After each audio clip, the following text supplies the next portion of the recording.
आनंद मोरगांनी आता आपल्याला ज्या जातीबद्दल सांगितलं त्या जातीचं भाताच्या वाणाचं नाव आहे वाडा कोलम.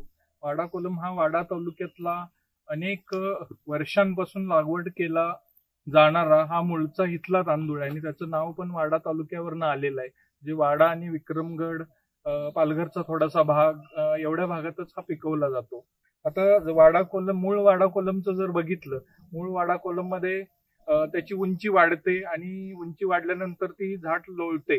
त्यामुळं बऱ्याच ठिकाणी ही जात लागवडीखालची खूप कमी होऊन गेली. पण आता गेल्या 8 वर्षाच्या प्रयत्नानंतर आता आपण हे वाडा कोलम 8 नंबरचं जे सिलेक्शन आहे, जे निवड आहे, तर इथं आपल्याला दिसतंय त्याची उंची एकसारखी आहे. दुसरं त्याची काडी खूप मजबूत आहे. दुसरं ह्याला फुटवा जो आहे, फुटवा अजून ह्याच्यामध्ये अजून फुटव्याच्या स्टेजला आहे. त्याच्यामध्ये फुटवा सुद्धा वाढेल आणि त्यानंतर मग हे लोळण्याची शक्यता आता नाहीये आणि ह्याची लोंबी पण लांब असते. दाण्यांची संख्या जास्त आहे.